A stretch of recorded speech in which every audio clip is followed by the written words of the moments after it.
तो ऐसे गिर रही है जैसे मनाली को भगवान एंटार्क्टिका बनाने के मूड में है।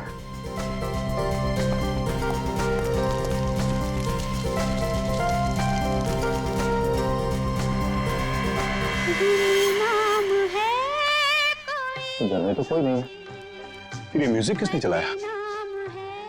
पूरब, माया, गौतम, पूरब, माया, गौतम,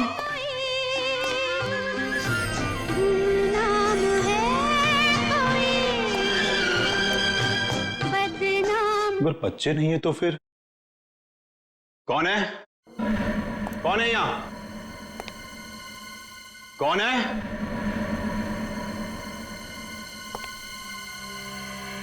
कौन है?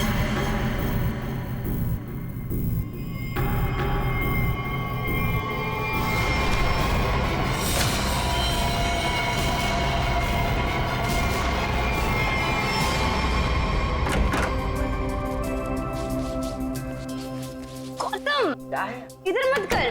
क्यों? इधर मत जा, फिर मुझे साफ करना पड़ता है। मत। अच्छा मैं तुझे ही साफ कर दूंगी। तुम तो लड़ना झगड़ना बंद करो, डैड घर में ही है।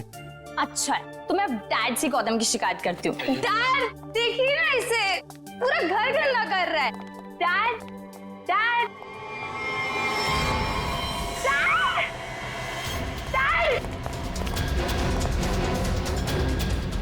डैड, डैड, डैड,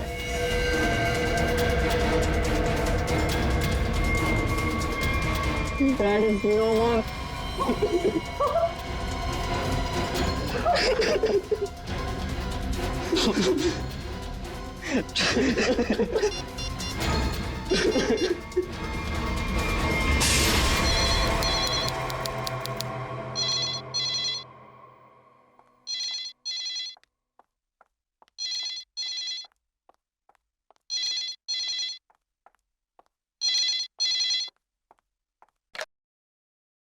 हेलो, हाँ वो लोग आ गए हैं और किसी भी वक्त घर पर पहुंचने वाले हैं। ठीक है।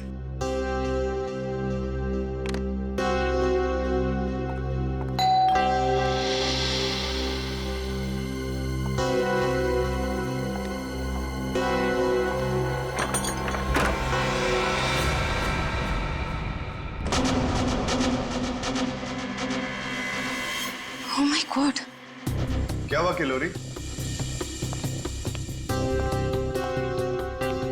आगे बोलो। वो लोग तो नहीं आए, लेकिन ये ताबूत कोई छोड़कर गया है और कोई यहाँ दिख भी नहीं रहा। ये जगन का ताबूत होगा, लेकिन ये तो बच्चे लेकर आने वाले थे। हाँ, पर बच्चे तो यहाँ नहीं है। जब मैंने दरवाजा खोला तो बस ये ताबूत यहाँ रखा था।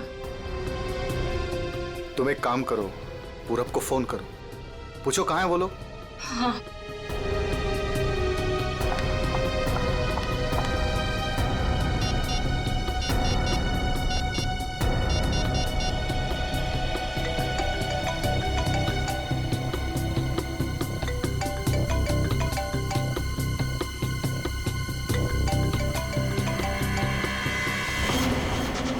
ये आवाज तो यहाँ से आ रही है।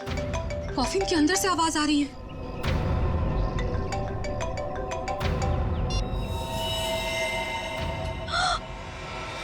खून! विक्रम, खून! Oh my God! कुछ तो गड़बड़ है। पुलिस को फोन करो जल्दी। एक मिनट, तुम पैनिक मत हो, खोलकर देखते हैं ना।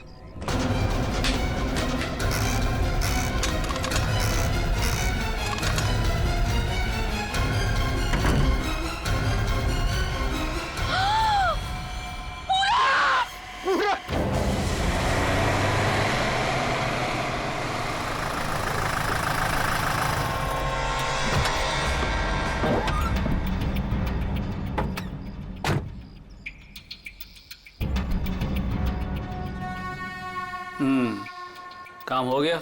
यस बॉस, आज तो आप हमें शाबाशी दोगे बॉस। किसी को कोई शक तो नहीं हुआ? कोई शक नहीं बॉस, इतनी सफाई से लाश को ठिकाने लगाया है कि उनके रूहें कांप जाएंगे, रूहें। ए बस बस बस, आज तक तूने कोई काम ढंग से किया है?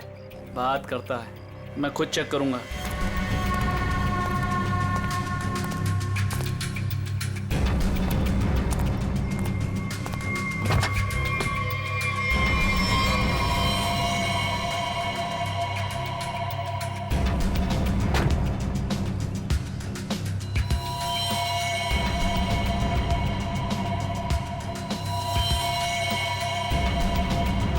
अबे क्या हुआ बॉस? मेरी किस्मत खराब थी जो मैंने तुझ जैसे निकम्मे को काम पे रखा। ऐसा क्या हो गया बॉस? ये देख, ये है तेरा सफाई वाला काम। हाँ, तू लाश ठिकाने लगाने गया था या अपनी पूंछ लगाने गया था तू? पूछ? अबे पूरे रास्ते पर तू खून के निशान लगा कर आया। सीआईडी वाले इसी पूंछ को पकड़कर हमारी गर्दन तक पहुंच जाएंगे। अरे तुझे कितनी बार बोला कि लाश ठिकाने लगाने के बाद सफाई पर सही से ध्यान दिया करो। बोला था ना? एक बार बात तेरे भेजे में नहीं घुसती क्या? बात करता है। अब क्या करे बॉस? क्या करें? मैं बताता हूँ तुझे, रुक। मन तो करता है ना तेरा खून भी इसी रास्ते पर बहा दूं। अरे शक्ल क्या देख रहा मेरी? ये मुसीबत को ठिकाने लगा और सफाई वही कर। जी बॉस। चल बॉस चल, खुद भी मरोगे और मुझे भी मरवाओगे। चल।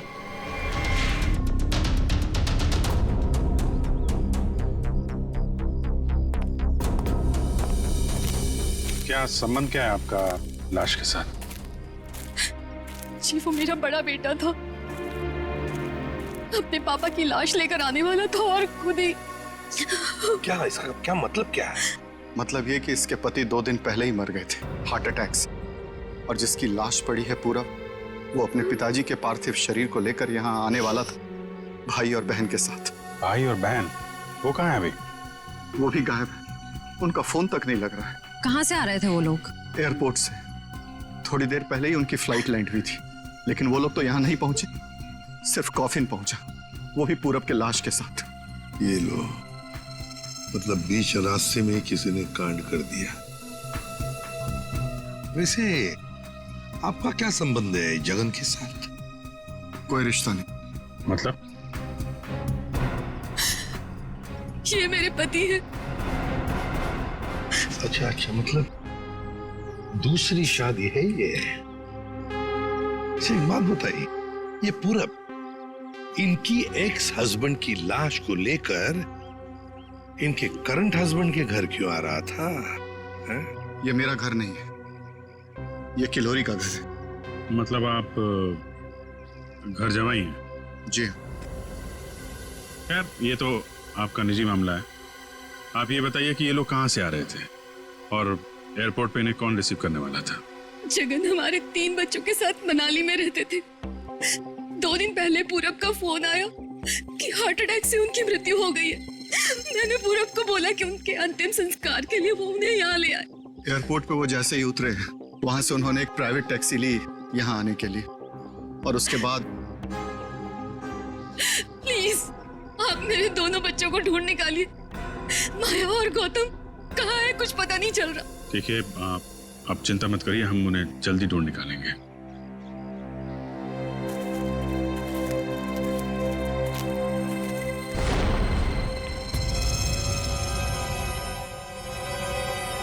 तो ये देखो, उनकी रेलगाड़ी लगती है। Yes sir. निखिल सर देखो, ये रेलगाड़ी कौन से स्टेशन से होके आई है? चलो भैया चलते हैं। चलते हैं भैया का क्या मतलब है? अपना मुंह दिखाने आया था तू यहाँ पर? मतलब ये है कि एक लाश पड़ी हुई है, उसका खून हुआ है, किसने खून किया है ये तो आप पता लगा ही लोगे ना। महान हो आप लोग तो मेरा क्या काम है यार? इसको नहीं बुलाऊं तो इसके कान में से धुआं निकलता है कि हमें बुलाया नहीं, ये तो यूं केस सॉल्व कर देते, यूं खूनी को पकड़ लेते। और अभी लाश को सूंघा तक नहीं और चल पड़ा। हाँ सूंघ लिया तो फिर मुंह खोल ना। लाश को सूंघने के बाद क्या पता चला ये बताने के बगैर सरपट भागे क्यों जा रहा है? देख फारूक, 2 बच्चे गायब है, इस औरत के 2 बच्चे, और ऊपर से बाप की लाश भी गायब है। लाश गायब है तो मैं क्या करूं? लाश बन के लेट जाऊं यहाँ पर? लाश ढूंढना आप लोगों का काम है तो ढूंढो ना। पूछो किसी से, ढूंढो कि ये कास्केट कहाँ से आया था। मैं क्या करूंगा इसमें? अच्छा तू जा। हाँ ठीक है। अरे एक मिनट सर, हमें इस केस में आपकी जरूरत है। आप देखो भैया वो तो हर केस में तुम लोगों को मेरी जरूरत पड़ती है, पर तुम लोग मानते कहाँ हो? यार छोड़ो इसको अभी। अरे सर प्लीज एक मिनट। अरे सारुंके साहब, आप अपने ज्ञान का प्रकाश डालिए ना इस केस पे। इसके चेहरे पर अंधेरा छाया, ये क्या प्रकाश डालेगा? कुछ बोला? नहीं, ये हमारे आपस की बात है, तुम लगे रहो। ये ताबूत कहाँ से आया? ये लो, एयरपोर्ट से। अरे तो एयरपोर्ट जाओ ना यार, यहाँ क्या कर रहे हो तुम लोग? तो जाएंगे ना साळुंखे जी, पर आप क्यों मैदान छोड़ के भाग रहे हो?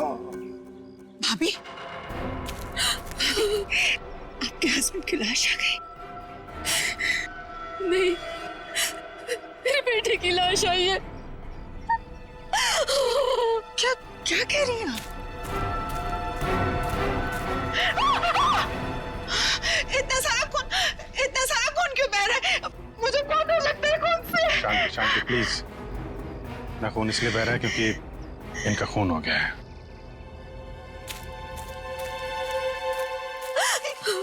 क्या कह रहे हैं? पूरब का खून हो गया भाभी।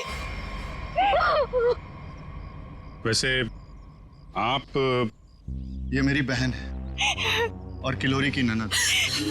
लेकिन भाभी, इसमें पूरब की लाश है तो आपके हस्बैंड की लाश कहाँ है? साळुंखे, अगर 5 साल के बच्चे की तरह मुंह बना के नखरे नहीं करता ना, तो अब तो कोई सुराग मिल जाता तुझे। भैया ये नाक के अंदर छोटे छोटे दाने दिखाई दे रहे हैं ना, शायद यही एड्रेस किसका? उनके हस्बैंड की लाश का। अरे तुम लोग कर क्या रहे हो? आज फिर किसी पैसेंजर का लगेज मिसिंग हो गया। तुम लोगों की वजह से किसी दिन गवर्नमेंट मुझे इस ऑफिस से मिसिंग कर देगी। ठीक से काम करो। Yes sir.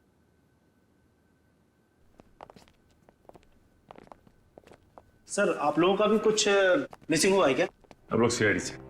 हम यहाँ पर किसी पैसेंजर्स के बारे में पूछताछ करने आए हैं। आज सुबह कनेक्ट एयरवेज से 3 लोग एक कॉफिन लेकर मनाली से मुंबई आए थे। और वो 3 पैसेंजर्स ये लोग हैं। ये देखिए, ये पूरब, गौतम और ये माया। ये तीनों अपने पिता की लाश को कॉफिन में डालकर यहाँ लाए थे। जी हाँ सर, लाए तो थे। उस कॉफिन में इनके पिताजी की लाश थी, जो इनके घर तक कभी पहुंची ही नहीं, बल्कि उस कॉफिन में पूरब कुमार की लाश पाई गई थी। ये कैसे हो गई? वही पता लगा रहा है। उसके साथ साथ गौतम और माया, ये 2 बच्चे भी गायब हैं। सर मुझे तो लगता है वो लाश कहीं। एक बात बताइए, क्या इन तीनों को कॉफिन के साथ कोई रिसीव करने के लिए आया था? नहीं सर। अच्छा एक काम कीजिए, आपके स्टाफ ने तो मदद की होगी ना कॉफिन को उनके गाड़ी तक पहुंचाने के लिए। जी सर। जरा उनको बुलाइए। जी सर, मैं बुलाता हूँ। चंदन और बिहान को जल्दी अंदर भेजो।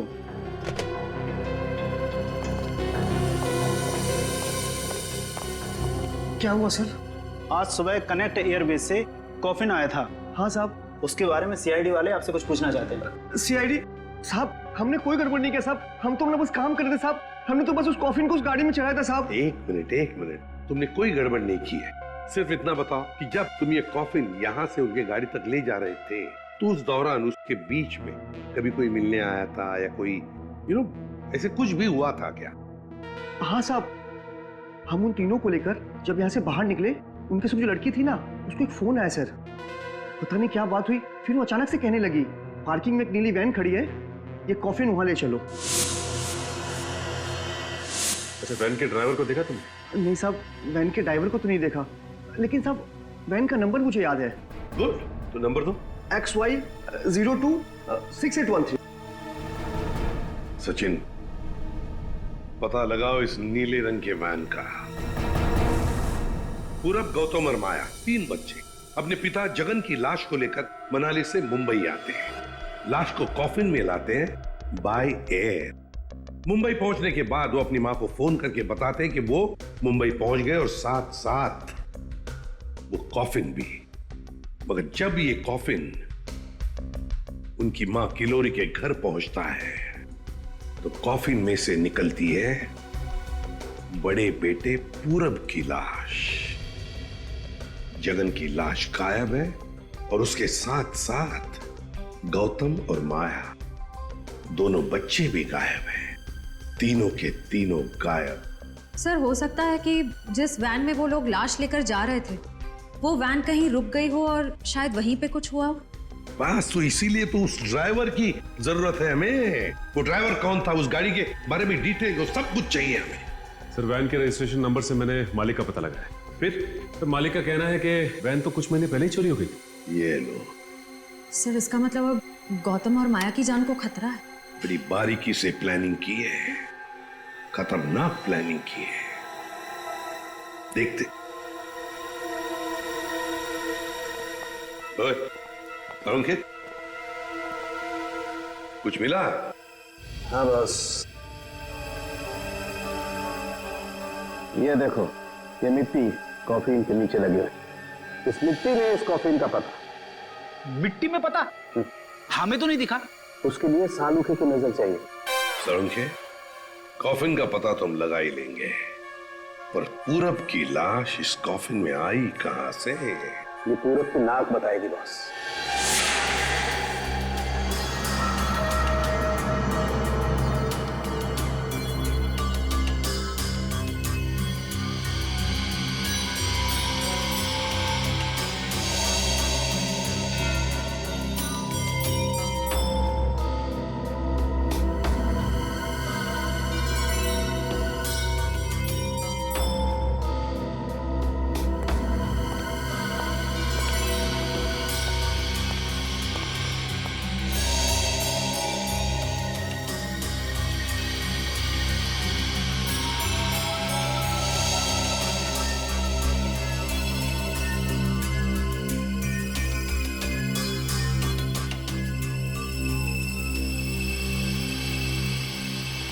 हाँ सर, कुछ पता चला? भाई अभी तक तो शक पर ही काम कर रहा है। शक दूर नहीं हुआ? हो गया, शक दूर हो गया। मुझे इसकी नाक में से पोलन्स मिले, पराग कण। सालुंके साहब, वो कैसे पता चला? फॉरेंसिक पोलिनोलॉजी से। सालुंके साहब, ये क्या है? रेडी, ये फॉरेंसिक साइंस की एक अलग टेक्निक है। सर, इसमें क्या होता है? निखिल, इस टेक्नोलॉजी से हम बहुत छोटे पार्टिकल्स लाइक माइक्रो पार्टिकल्स को स्टडी करते हैं, जो कि फूल, पौधे, कपड़े, मिट्टी, ऐसे कई सारी चीजों में पाए जाते हैं। वाह, क्या बात है तारिका जी, क्या नाम? लेकिन इसे बड़े ध्यान से देखना पड़ता है, क्योंकि कई बार क्या होता है कि आवारा भंवरे एक फूल पर बैठ करके उसके सारे पोलन्स, उसके सारे परागकण चुरा करके भाग जाता है और पूरे के पूरे माहौल को गंदा कर देता है। सर, पॉलिन जो है हवा और पानी से भी फैलते हैं। इसमें बेचारे खाली भंवरे को ही क्यों दोष दे रहे हैं आप? सही कह रहे हो, बेकार में खाली भंवरे को दोष क्यों दें? तो होता यह है कि जब हम बाहर से आते हैं तो हमारे पूरे शरीर पर, आंख, नाक, कान, गले, सब पर पोलन्स लगे होते हैं, और इन पोलन्स की जांच करके हम ये पता लगा सकते हैं कि ये खास व्यक्ति किस जगह से आया है। ये तो है। मैं बताता हूं, ये देखो, यहां पर मैंने इससे पोलन्स ले लिए जो उसकी नाक में थे, और इन पोलन्स पे 2 ड्रॉप मिथाइलमाइन की डालते हैं और इसे हम कर देते हैं सिक्योर। अब इसे चेक करके हम ये पता लगा सकते हैं कि ये पोलन्स कैसे हैं, कहां से आए। ये देखो सर, ये तो नारंगी कलर में उभर के आ रहा है। और अब इस आकार को हम हमारे डाटा के सैंपल से मैच करके देखेंगे, ताकि पता लग सके कि ये पोलन किस टाइप का है। करके जरा मैच। हाँ।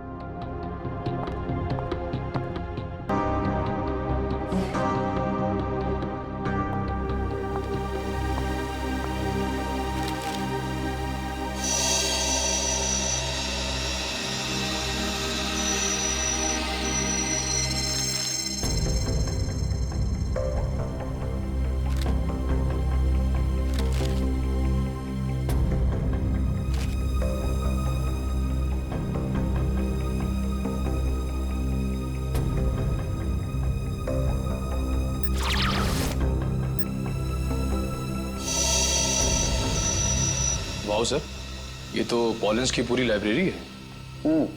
एक पॉलन कहाँ पैदा हुआ, धरती पे कहाँ पाया जाता है, पूरी डिटेल्स है इसमें। फॉरेंसिक साइंस की इस टेक्निक की वजह से क्राइम स्पॉट का पता लगाना बड़ा आसान हो गया है। मिल गया मैच।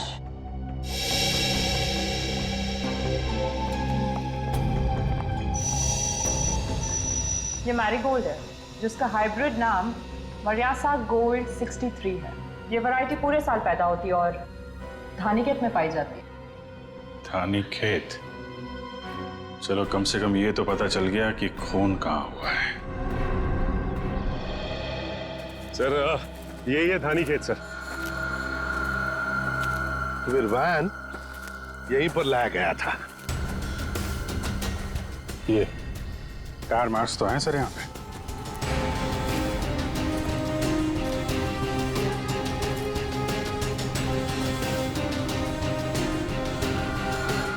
बस ये उसी वैन के टायरों के निशान। फिर तो जगन की लाश खूनी ने यहीं कहीं फेंकी होगी। पर सर इतने बड़े खेत में हम उसकी लाश ढूंढेंगे कैसे? मैं बताता हूँ बस। तो कब बताएगा? क्या मुहूर्त निकलवाना पड़ेगा? मैं बता रहा हूँ ना यार, उखड़ते क्यों? 1 मिनट रुको।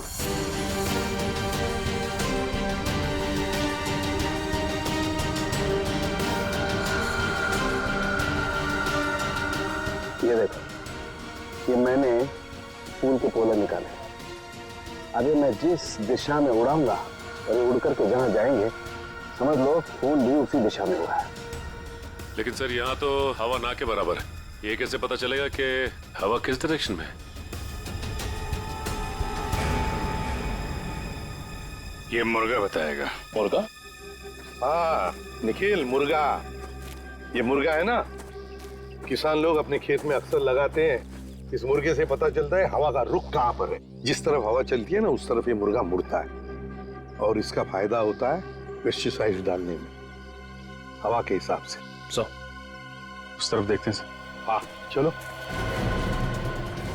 देखो जरा आसपास कुछ दिखता है क्या? सर? हाँ सर वहां पे कोई लेटा है? चलो देखते।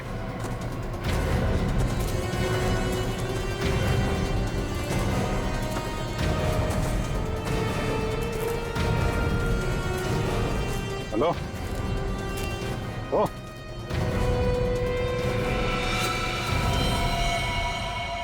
ये तो जगह है सर।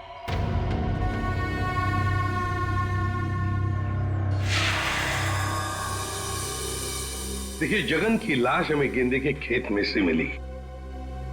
क्या बता सकते हैं ऐसा कौन कर सकता है? कौन मार सकता है जगन को? कौन मार सकता है आपके बेटे को? है किसी पर शक आपको? किसी के साथ उनकी कोई दुश्मनी थी? है? मुझे किसी पर शक नहीं। तो कहीं ये मामला प्रॉपर्टी से रिलेटेड तो नहीं? अब हम पर क्यों शक कर रहे हैं? क्यों नहीं?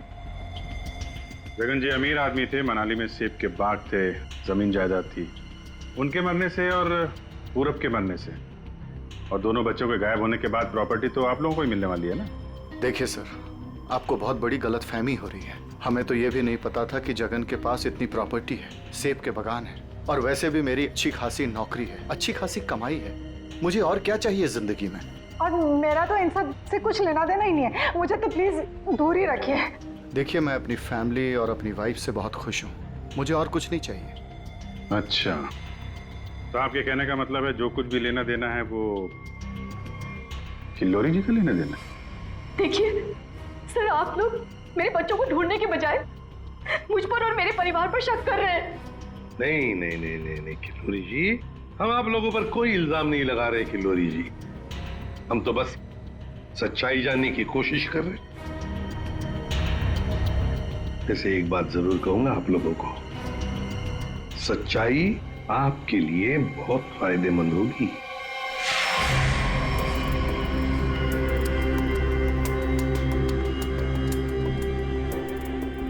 सारिका, इस ताबूत के ये निचले हिस्से में जिस तरीके के निशान लगे हुए हैं ना, उससे तो लगता है इस ताबूत को काफी दूर तक घसीटा गया है।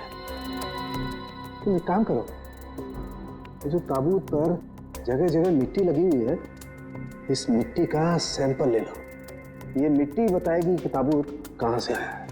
मगर सर खून कहाँ हुआ है वो तो हमें पता चल गया है ना। हाँ तारिका, ये पता लग गया है, लेकिन वो वैन, उस वैन के बारे में कुछ पता नहीं लगा है। जिस वैन में ये खून हुआ है, जिस वैन में से एक लाश गायब हो गई, उसके बारे में कुछ नहीं पता है। एक काम करो, इस मिट्टी का सैंपल ले लो, फिर इस मिट्टी को हम बॉम्बे के सॉइल मैप से मैच करके देखेंगे। लेकिन सर मुंबई के सॉइल मैप की कौन सी मिट्टी का फैलाव कहाँ तक है ये हमें कैसे पता चलेगा? यू ट्रस्ट मी ना? कॉज तो फिर सैंपल ले लो, पता लगेगा, बिलीव मी।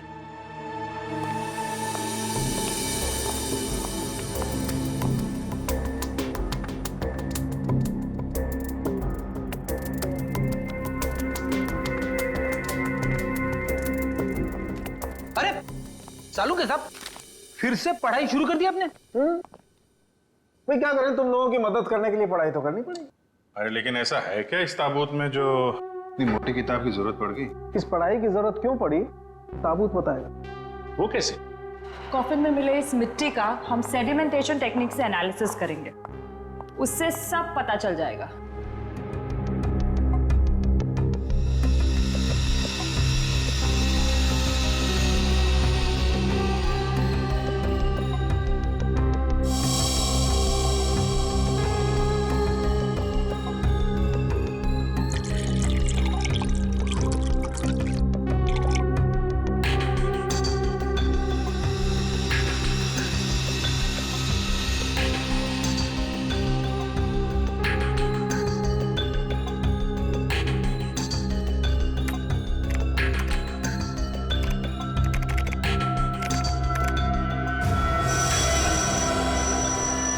ये देखिए,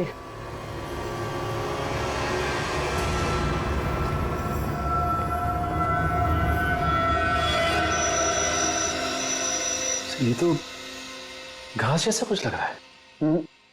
देखो,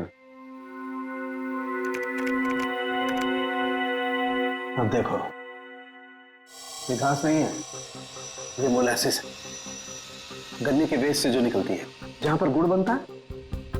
मतलब ये ताबूत वहां पे ले जाया गया था जहां पे गन्ने से गुड़ बनाया जाता है, शुगर फैक्ट्री। सर मुंबई के आसपास 2-4 शुगर फैक्ट्रीज हैं। अच्छा सालू के साहब, ये मिट्टी किस एरिया की है, कुछ पता चल सकता है? हाँ बिल्कुल पता लग सकता है।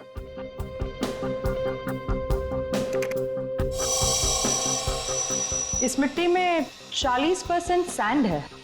और इतनी सैंड परसेंटेज वाली मिट्टी मुंबई के बाहर कन्ना कावड़ी वाले इलाके में लगभग 30 किलोमीटर के एरिया में पाई जाती है।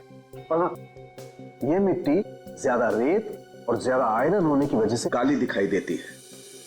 सचिन, पता करो उस एरिया में कोई शुगर मिल है क्या?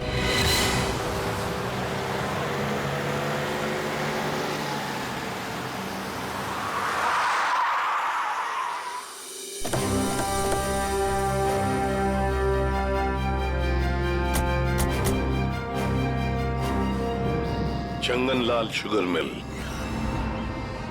यहाँ तो लोग आ जा रहे हैं, चहल पहल है, यहाँ पे खून ही खून करके कैसे निकल गया? और तो लाशों की अदला बदली भी की है। डॉक्टर सालुंके ने शुगर मिल की बात की थी और यहाँ आसपास 30 किलोमीटर तक यही एक शुगर मिल है। हो ना हो, खून हुआ तो यही है। चलो इससे पूछते हैं। अरे सुनो जी। तुम यहाँ के सिक्योरिटी वाले हो? जी हाँ। हम लोग सीआईडी से तुमसे कुछ पूछना चाहते हैं। सीआईडी साहब, क्या बात है? हमको माफ कर दो, हमारी कोई गलती नहीं है। देखो घबराओ मत, हमारे कुछ सवालों का जवाब दो। हाँ हाँ। क्या तुम यहाँ पर अकेले ड्यूटी पर होते हो या और भी कोई है जो शिफ्ट में आते जाते हैं? हम पूरे टाइम अकेले काम करते हैं। तुम ये बताओ और अपने दिमाग पे जोर डाल के बताओ कि तुमने कोई ताबूत देखा है? काहे डरा रहे हैं? यहाँ ताबूत कैसे देखेंगे? ठीक है, ताबूत नहीं देखा, किसी नीले रंग के वैन को देखा जिसपे शक हुआ हो तुम्हें? साहब वैसे तो हम सब पे शक करते हैं, लेकिन नीले कलर की गाड़ी क्यों नहीं देखे हैं साहब? आप समझ रहे हैं ना? अच्छा चलो एक बात बताओ, यहाँ पर ऐसी कोई और भी खाली जगह है, गोदाम जैसी? हाँ साहब, एक पुराना गोदाम है हमारे मालिक के। चलिए दिखाते हैं। चलो दिखाओ। दिखा। चलिए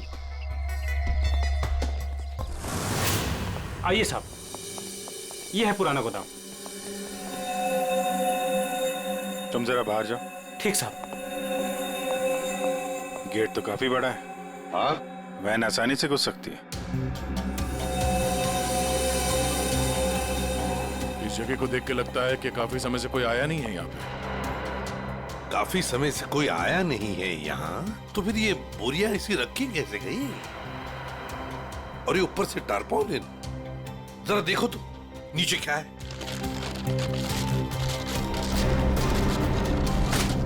ये देखा?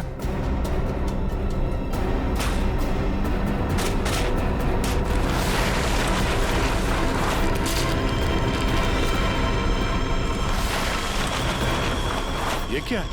क्या बात है सर, यहाँ पे तो पूरे वैन को ही दफना दिया है। और ये देखिए वही नंबर है XY026813। चेक करो देखो।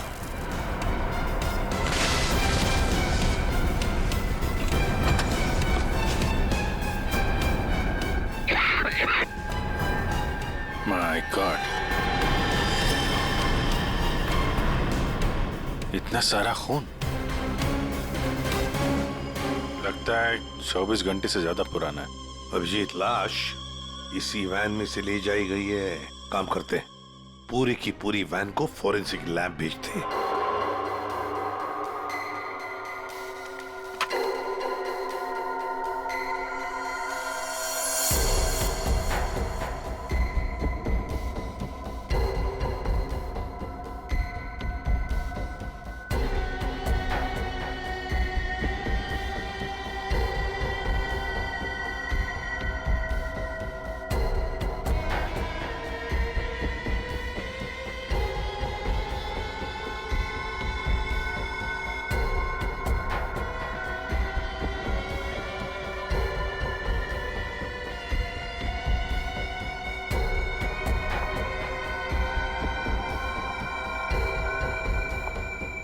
सर मिला कुछ? हाँ तारिका, मिला तो है बहुत कुछ, लेकिन जो कुछ मिला है उससे हम खूनी को सजा तो दिलवा सकते हैं, लेकिन बच्चों तक नहीं पहुंच सकते। सर टाइम बहुत कम है हमारे पास, कहीं बच्चों को नहीं तारिका, बच्चों को कुछ नहीं होने दूंगा, लेकिन सबसे पहले हमें ये पता लगाना पड़ेगा कि गैराज में डंप होने से पहले ये वैन आखिरी बार कहाँ होकर के आई। तो ये कैसे पता लगाएंगे हम? हमने पूरी वैन छान मारी है। तुमने वो कहावत सुनी है, किसी जेंटलमैन को देखना हो तो सबसे पहले उसके जूतों की तरफ देखो। हम भी इस गाड़ी के जूतों की तरफ देखें। मतलब साफ है तारिका, सिंपल। हम इस वैन के टायरों को चेक करेंगे। तारिका, ये वैन जहां से भी होकर आई है उस जगह की मिट्टी के कण इसके टायरों पर चिपके होंगे और वो बताएंगे कि वैन कहां से होकर के आई। करेक्ट। हाँ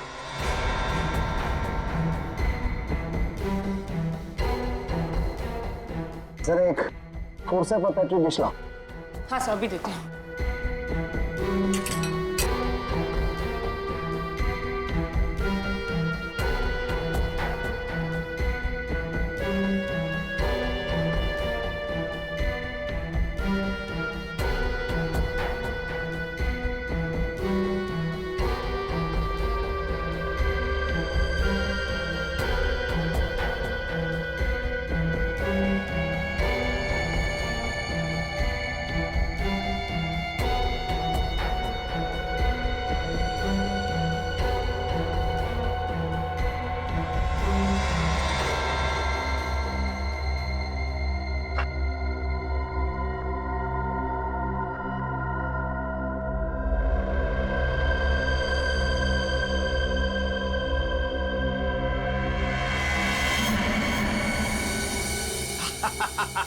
Got it! सर क्या है, क्या मिला है?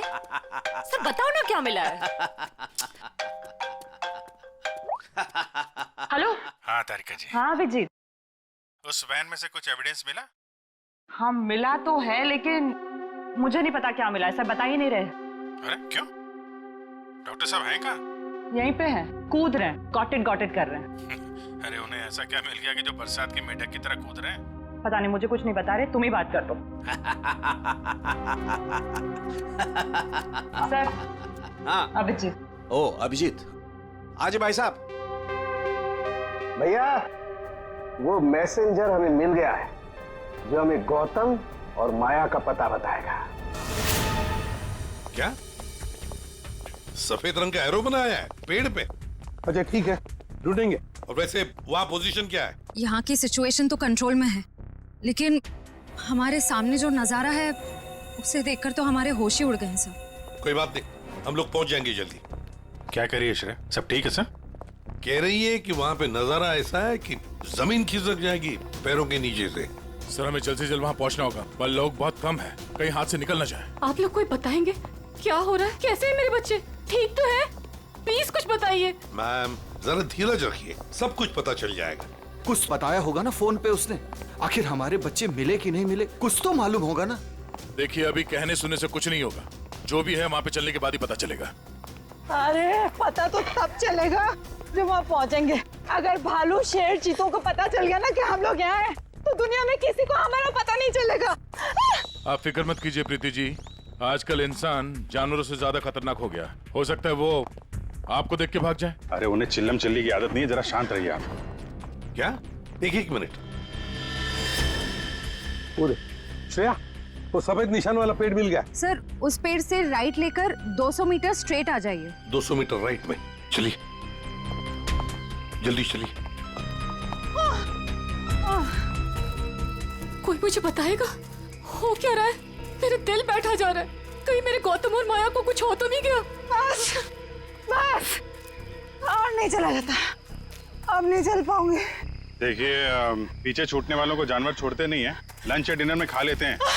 नहीं, मैं आगे जाती हूँ ना, आप लोग मुझे फॉलो करिए।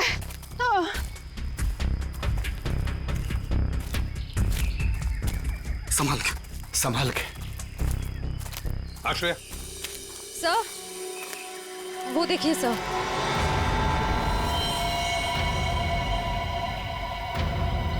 माय गॉड, जल्दी से बच्चों को नीचे उतारो। हे भगवान, क्या है? चल गए। ये क्या मजाक है सर? जब आप लोगों ने देखा कि ये लोग यहाँ आए थे, इन्हें छुड़वाया क्यों नहीं, नीचे क्यों नहीं उतारा सर? बचा लो मेरे बच्चों को। श्रेया संभाल।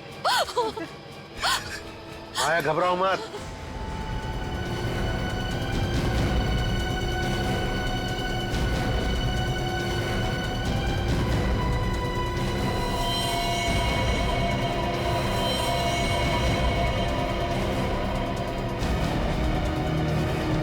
अब भेजो भेजो उसको।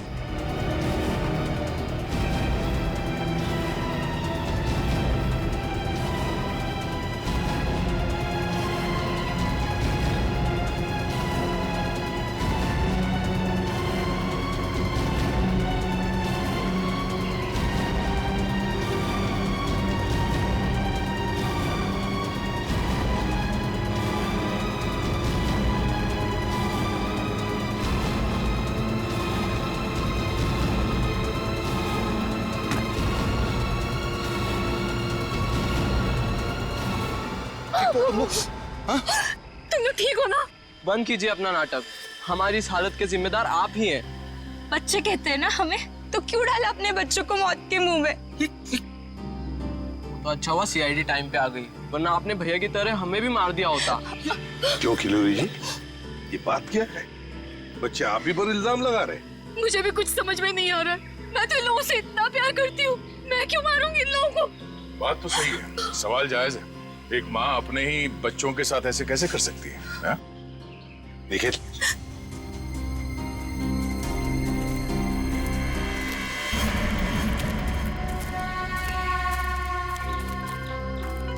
तुमने तो छुपने की बहुत कोशिश की और उस कीड़े ने हमें यहाँ का पता बता दिया। ये लोग कौन है सर? भाई मैडम कुछ पूछ रही बताओ, या और खातिरदारी करें? हमने और खातिरदारी की जरूरत नहीं है, लेकिन साहब पहले मुझे इमरजेंसी वार्ड में भर्ती करा दीजिए। हड्डियों से बड़ी अजीब अजीब आवाजें आ रही है साहब, तो मुझे दिन में ही चांद तारे नजर आ रहे हैं सर। ऐसा लगता है जैसे मैं अंतरिक्ष में। मुंह खोलो अपना जल्दी। फंसा दिया तुमने हमें। मैंने फंसाया? मैं तो इन लोगों को जानती तक नहीं हूँ। आप नहीं, वो भाई साहब। दिमाग तो नहीं खराब हो गया तुम लोगों का? क्या बोल रहे हो तुम? मैं वाकई आप मल्टी टैलेंटेड हैं। Husband come kidnapper come murder, all in one. क्या बात है? विक्रम तुम? भैया क्यों किया तुमने ये सब? और क्या करता? इसके तीनों बच्चे मेरे छाती पे सांप की तरह लौट रहे थे। विक्रम, तुमने बोला था कि तुम हमारे बच्चों को मुझसे भी ज्यादा प्यार करोगे, और तुमने मेरे एक बेटे को मार दिया और बाकी दो को मारने की साजिश की। जिस मकसद के लिए मैंने तुम्हें फंसाया उस पर तुमने पानी फेर दिया। तुम्हें फंसाने का मेरा सिर्फ एक ही मकसद था, तुम्हारी प्रॉपर्टी, तुम्हारा पैसा। लेकिन तुमने अपनी सारी प्रॉपर्टी अपने बच्चों के नाम कर दी। क्या करता मैं? और तो और तुम अपने पुराने पति से भी मिलने जाती थी। तुमने कभी सोचा कि मेरे अंदर क्या होता था? मैंने एक दिन डिसाइड कर लिया, तुम्हारी पुरानी फैमिली को ही तुम्हारे रास्ते से हटा दूंगा। और इसीलिए सबसे पहले तुमने जगन को रास्ते से हटाया, क्यों? हाँ, इसलिए मैंने अपने रास्ते से सबसे पहले अपने पहले कांटे को हटाया, जगन को। अपनी पत्नी को झूठ बोला कि मैं बॉम्बे से बाहर जा रहा हूं, और एक दिन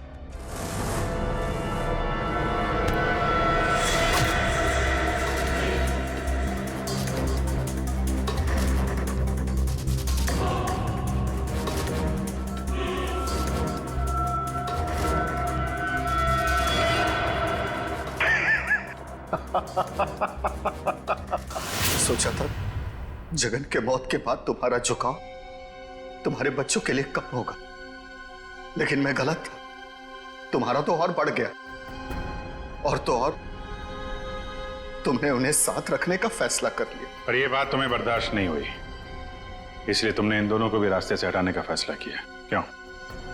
विक्रम, मैंने तुम पर इतना भरोसा किया, तुमने सब बर्बाद कर दिया। मैं तुमसे नफरत करती हूँ, नफरत। जायदाद की लालच में आके तुमने जो मौत का खेल खेला है, उसका अंजाम भी मौत है। फांसी होगी तुम्हें, फांसी।